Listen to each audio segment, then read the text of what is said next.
خوش آمدید۔ روزے کے سوا جتنی بھی عبادات ہیں وہ کسی نہ کسی انداز سے ظاہر ہو جاتی ہیں۔ مثلا نماز کے دوران انسان قیام، رکوع، سجدہ یہ سب کرتا ہے، سلام پھیرتا ہے۔ آس پاس موجود کوئی بھی شخص اندازہ لگا سکتا ہے بآسانی۔ کیسے ممکن ہے کہ آپ حج کرنے کے لیے جائیں اور بہت سے لوگوں کو علم نہ ہو؟ زکوٰۃ بھی کم سے کم ایک شخص دیتا ہے اور دوسرا لیتا ہے، یعنی آپ ان عبادات کو ادا کرتے ہیں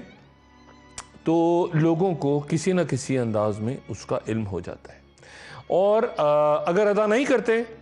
تو پھر بھی لوگوں کو علم ہوتا ہے کہ آپ نے حج نہیں کیا، آپ نے نماز نہیں پڑھی، آپ نے زکوٰۃ نہیں دی۔ روزہ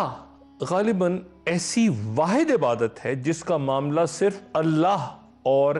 بندے کے سوا کسی پہ نہیں کھل سکتا۔ ایک شخص آپ کے سامنے سحری کھائے، تمام دن بظاہر فاقہ کرتا رہے، کچھ نہ کھائے پیے، شام کو علل اعلان افطاری کرے، ڈٹ کے کھائے،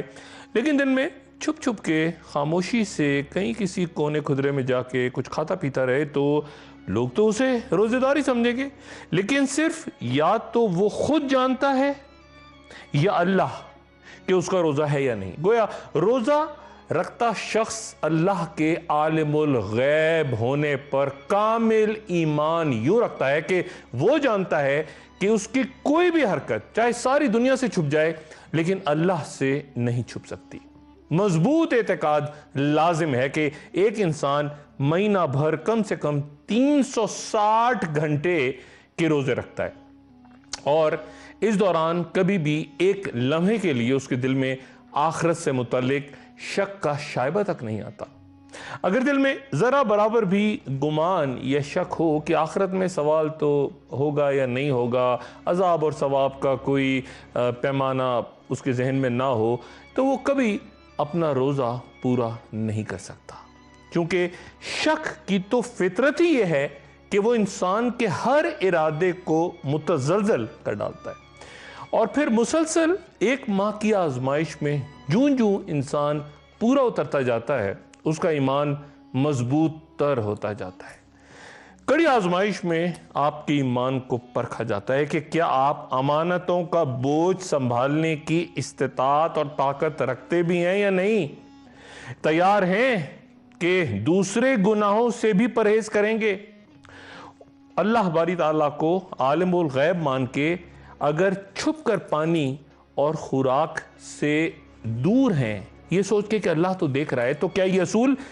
دوسری غلطیوں اور گناہوں پر بھی لاگو کریں گے اپنی زندگی میں کہ اللہ تو دیکھ رہا ہے؟ تاریخ اعتبار سے یہ بات ذہن میں رہے کہ ہماری اکثر عبادات رسول اللہ صلی اللہ علیہ وآلہ وسلم کی آمد سے پہلے کسی نہ کسی صورت میں موجود تھیں۔ جیسے روزے کے بارے میں ارشاد باری تعالیٰ ہے سورہ بقرہ کی آیت 183 میں کہ اے اہل ایمان، تم پر روزہ اسی طرح فرض کیا گیا ہے جس طرح تم سے پہلی امتوں پہ فرض کیا گیا تھا۔ یعنی اللہ کی طرف سے جتنی شریعتیں بھی آئیں وہ کبھی روزے سے خالی نہیں رہیں، لیکن ان تمام اقوام نے عبادات کی شکل بگاڑ کے رکھ دی تھی۔ نماز کا لفظ بھی کسی نہ کسی انداز میں موجود تھا اور عرب اسے ادا بھی کرتے تھے، لیکن اس کے دوران مذاق ہوتا، تالیاں بجاتے، عجب انداز اپناتے، مشرکانہ رسومات تھیں۔ اسی طرح حج کے نام پر بھی ایک عبادت مشرکین مکہ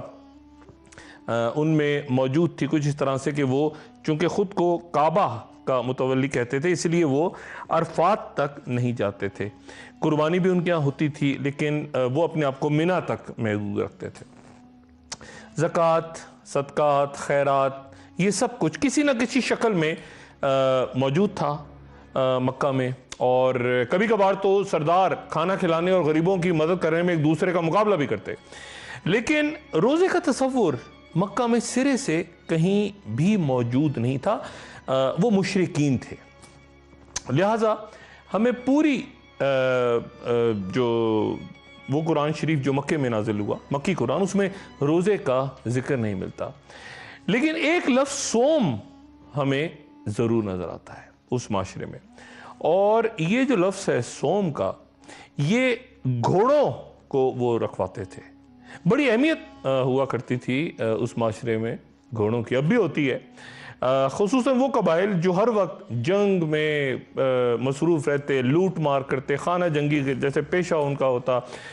تب انہیں اپنی جو عام سواری تھی یعنی اونٹ، اس کے بجائے ایک تیز رفتار جانور پر بیٹھ کے پلٹنا، جھپٹنا، لڑنا ان کے لیے بڑا امپورٹنٹ ہوتا تھا گھوڑا۔ اونٹ تو ان کا محبوب ترین جانور کہ وہ ہفتوں تک صحراؤں میں اسے پانی ملے نہ ملے کوئی مسئلہ نہیں، گرم لو کے تھپیڑوں میں ریت اڑ اڑ کے اس کو اندھا بھی کرتی رہے، پھر بھی وہ اپنی منزل کی طرف رواں دواں۔ لیکن تیز دوڑنے کے لیے انہیں نسبتاً ایک نازم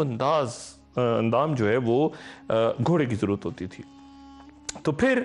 اسے مشقت کا وہ عادی بنانے کے لیے وہ جو گھوڑا ہوتا تھا اس کا کھانا پینا کچھ عرصے کے لیے بند کرتے، اور جب گرم ہوا چلتی تو جو سوار ہوتا تھا بدو وہ اپنا منہ کپڑے سے ڈھانپ لیتا، لیکن گھوڑا اسے برداشت کرتا رہتا، اس طرح وہ اس کو عادت پڑتی۔ لیکن جب رسول اللہ صلی اللہ علیہ وآلہ وسلم ہجرت کے بعد مدینہ منورہ تشریف لائے تو انہوں نے دیکھا کہ یہودی یوم عاشورہ کا روزہ رکھتے ہیں۔ آپ صلی اللہ علیہ وآلہ وسلم نے دریافت کیا ان سے کہ ایسا کیوں کرتے ہو؟ تو یہودیوں نے جواب دیا کہ اس روز ہمیں نجات ملی تھی فرعون کے اس لشکر سے جسے غرق کر دیا گیا تھا، اور ہمیں آزادی مل گئی تھی۔ رسول اللہ صلی اللہ علیہ وآلہ وسلم نے فرمایا کہ موسیٰ علیہ السلام کے تو ہم تم سے زیادہ چاہنے والے ہیں، اور پھر رسول اللہ صلی اللہ علیہ وسلم نے اپنے ساتھیوں کو، صحابہ کو ہدایت کی کہ تم بھی روزہ رکھو، لیکن ایک نہیں 2 روز کا، تاکہ ایک فرق کا احساس ہو یہودیوں سے۔ تو وہ شروع میں صرف یہودی چونکہ 10 محرم کا روزہ رکھتے تھے تو ہدایت ہوئی کہ 9 کا بھی روزہ رکھا جائے، 9ویں کا روزہ بھی رکھا جائے، اور یہاں سے مسلمانوں میں روزے کی باقاعدہ ایک ابتدا ہمیں نظر آتی ہے۔ پھر قرآن شریف میں جو پہلا حکم آیا وہ 3 روزوں کا تھا۔ اب یہاں پہ علماء اور مفسرین کے درمیان کچھ جو رائے ہے اس میں تضاد ہم دیکھتے ہیں۔ ایک رائے تو یہ جو میں بیان کر رہا ہوں کہ 3 دنوں کا روزہ اس کا حکم ہوا، اور ہر ماہ رسول اللہ صلی اللہ علیہ وسلم نے وہ لازم کر دیے۔ کئی عبادات ہمیں ایسی ملتی ہیں جن میں تدریج آتی ہے، تبدیلی آتی ہے، کچھ ہدایت میں تبدیلی نظر آتی ہے، جیسے نماز میں پہلے سختی تھی پھر نرمی آ گئی، شراب کو بھی پہلے نقصان کہا گیا، پھر نشے کی حالت میں حکم ہوا کہ نماز سے دور رہو، اور پھر سورہ مائدہ میں حتمی فیصلہ کہ شراب حرام ہے وہ صادر ہو گیا۔ اسی طرح اگر روزے کو ابتدا سے ہی 1 مہینے کا مقرر کر دیا جاتا تو سخت گرم جو خطہ عرب تھا وہاں کی آب و ہوا، تو وہاں کے رہنے والے شاید بالکل اس کے عادی نہیں تھے، تو پہلے وہ رفتہ رفتہ ان کو عادی بنانے کے لیے ہر ماہ کی 13ویں، 14ویں اور 15ویں کی راتیں جو کہ روشن ہوتی ہیں وہاں روزے کا حکم آیا۔ یہ ایک رائے ہے مفسرین اور علماء کی، لیکن 2 پھر رعایتیں بھی ساتھ دی گئیں کہ اگر وہ بیمار ہیں یا سفر میں ہیں تو کسی اور دن روزہ رکھ لیں، اور اگر یہ بھی نہ کر سکیں تو پھر کسی ایک مسکین کو کھانا کھلا دیں۔ اور پھر یہاں وہ ارشاد باری تعالیٰ کہ اہل ایمان تم پر روزے اسی طرح فرض کیے گئے جس طرح تم سے پہلی امتوں پہ فرض کیے گئے تھے۔ یہ یہودیوں کا ذکر ہو رہا ہے، جو مکہ میں تھے وہ امتی نہیں، وہ مشرکین تھے۔ یہودیوں کے ہاں بھی روزہ تھا اور مسیح جو ہیں ان کے ہاں بھی روزہ۔ مقصد کیا؟ مقصد روزے کا یہ کہ تمہارے اندر تقوی پیدا ہو۔ اب یہ تقوی کیا چیز ہے اس پہ کسی اگلی نشست میں تفصیل سے بات کروں گا، لیکن اس مرحلے پہ یہ سمجھنا ضروری کہ تقوی کا مطلب ہے بچنا، اللہ کے احکام کو توڑنے سے بچنا۔ یہاں بچو گے غلط کام سے دنیا میں تو آخرت میں بھی بچ جاؤ گے، یعنی بچنا۔ لیکن اس کے مخالف جو کام کرتی قوتیں ہیں وہ بھی بڑی طاقتور ہیں، جن میں عام ترین ہمارا اپنا خود نفس ہوتا ہے۔ ہمارے نفسانی تقاضے بالکل اندھے ہوتے ہیں، بھوک لگتی ہے تو حلال ہو حرام ہو جو ملے اسے بس کھا لو، نفس تو یہ کہتا ہے، پیاس لگی ہے پی لو، جائز ہو ناجائز ہو، اور انسان عموماً اس نفس کا غلام ہوتا ہے۔ اور اس لیے اسے نفس کو قابو میں رکھنے کے لیے مسلسل آزمائش میں رکھنا ضروری ہے، ایکسرسائز کرتے رہنا چاہیے قابو میں رکھنے کے لیے۔ جیسے آپ 1 مہینے تک صبح سے شام حرام تو درکنار، آپ حلال بھی نہیں کھا سکتے یا پی سکتے، تو یہ بے قابو نفس کو قابو میں کرنے کی ایک ایکسرسائز ہے، ایک مشق ہے۔ بھوک لگی ہے، وہ کھانا سامنے پڑا ہے نہیں، روزہ رکھا ہے، اللہ تعالیٰ نے منع کیا ہے۔ پیاس ہے، سامنے پانی موجود ہے نہیں، تو یہ مشق آپ کو اس نفس پہ لگام ڈالنے کی طرف لے جاتی ہے، ایکسرسائز کرواتی ہے، اور اسے ہم کہتے ہیں ضبط نفس، اپنے نفس کو کنٹرول کرنا۔ یہ نفس اس گھوڑے کی طرح اسے کہا جاتا ہے جو اگر طاقتور ہو جائے، بے قابو ہو جائے، تو یہ اپنے سوار کو بالکل پٹک کے ایک طرف پھینک دیتا ہے، اور اگر سوار اس پہ قابو پا لیتا ہے تو پھر وہ نفس جو کہ موزور گھوڑے کی طرح ہے، وہ سوار کو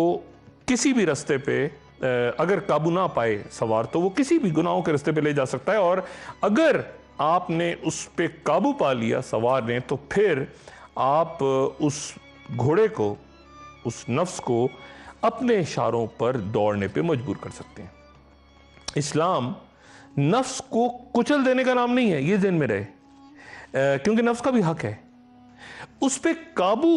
پانے کی اسلام تلقین کرتا ہے۔ بھوک ہے تو جائز طریقے سے حلال کی روٹی کھاؤ، اسلام نفس کو کچلنے یا رہبانیت سے روکتا ہے۔ گھوڑے پر قابو پانا ہے، اسے مارنا نہیں ہے۔ تو روزہ